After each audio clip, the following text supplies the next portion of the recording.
జార్ఖండ్లో 24 ఏళ్ల రికార్డుని బద్దలు కొట్టారు హేమంత్ సోరెన్. వరుసగా రెండోసారి ఏ పార్టీ అక్కడ గెలవదు అన్న సెంటిమెంట్ని ఓటర్లు పక్కన పెట్టారు. అంతేకాదు జైలుకు వెళ్లిన నేతలకు మంచే జరుగుతుందని హేమంత్ సోరెన్ వ్యవహారం మరొకసారి నిరూపించింది. జైలుకు వెళ్లిన నేతలకు రాజకీయాల్లో కలిసి వస్తుందన్న సెంటిమెంట్ మళ్లీ పండింది. జార్ఖండ్లో ఇది రుజువైంది.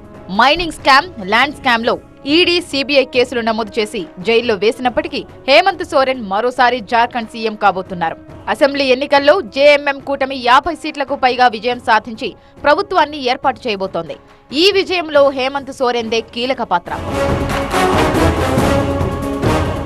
ఆదివాసీల ఆత్మగౌరవానికి హేమంత్ సోరెన్ ప్రతీక అని ఆయన్ను అరెస్టు చేసి బీజేపీ ఆదివాసీల ఆత్మగౌరవానికి భంగం కలిగించిందని జేఎంఎం చేసిన ప్రచారం సక్సెస్ అయింది.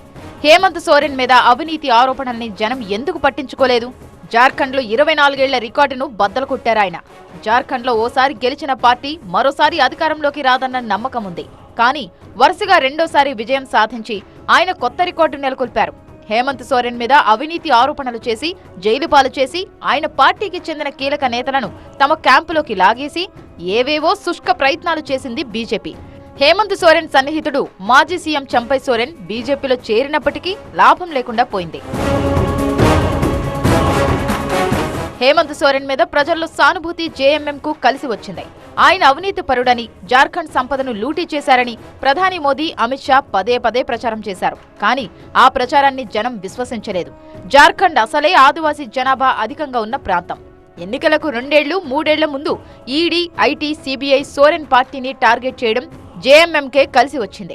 मैं बीजेपी को यही कहूँगा, स्थानीय नेताओं को स्थानीय जगह रहने दीजिए. मूलवासी आदिवासियों को ये बाहरी जो घुसपैठ किए हैं आसाम से, मध्य प्रदेश से, यूपी से, बिहार से, छत्तीसगढ़ से, उड़ीसा से, दिल्ली से, इनका घुसपैठ बंद करो.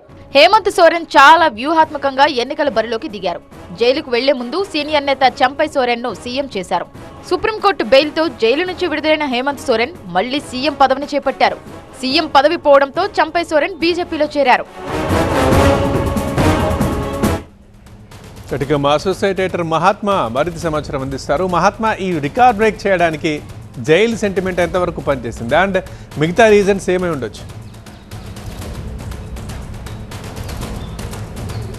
జైలు సెంటిమెంటు కొంత కారణమైంది. దాంతోపాటుగా ప్రస్తుత ప్రభుత్వం మీద ఉన్న ప్రో ఇన్కంబెన్సీ ఫ్యాక్టర్. సహజంగా ఎక్కడైనా సరే ప్రభుత్వాల మీద యాంటీ ఇన్కంబెన్సీ అనేది ఏర్పడుతూ ఉంటుంది. కానీ ఇక్కడ జార్ఖండ్లో ఆ పరిస్థితులు లేకపోగా ప్రో ఇన్కంబెన్సీ ఫ్యాక్టర్ కూడా కలిసి వచ్చింది. ఎందుకంటే ఆ ప్రభుత్వం మహిళలకు ప్రతి నెల 1000 రూపాయలు ఇస్తున్న పథకం ఏదైతే ఉందో అది చాలా సక్సెస్ఫుల్గా ఉంది.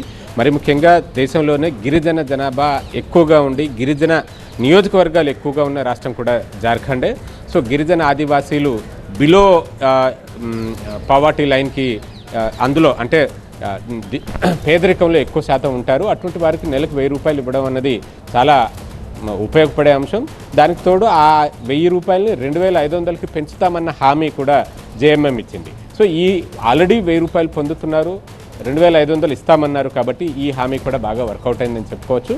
అలాగే ఇందాక మీరు చెప్పినట్టు జైలుకి వెళ్ళిన సందర్భం, ఆయన మీద ఒక భూ అక్రమాల కేసు, భూ అక్రమ బదలాయింపుల కేసులో మనీ లాండరింగ్ అభియోగాల మీద ఎన్ఫోర్స్మెంట్ డైరెక్టరేట్ అరెస్ట్ చేసి జైల్లో పెట్టడం, ఇది ఖచ్చితంగా ఆ పార్టీకి ఒక సెంటిమెంట్గా మారిందని చెప్పవచ్చు. ఎందుకంటే జార్ఖండ్ రాష్ట్ర ఏర్పాటు కోసం ఉద్యమించి పెద్ద ఎత్తున పోరాటాలు చేసిన పార్టీయే జార్ఖండ్ ముక్తి మోర్చా, జేఎంఎం. ఆ పార్టీ ఆదివాసీల్లోనూ గట్టి పట్టుంది. అందులో హేమంత్ సోరెన్కి చాలా ఆయన ఒక ఆదివాసీ బలమైన నేతగా కూడా వారంతా కూడా భావిస్తూ ఉంటారు.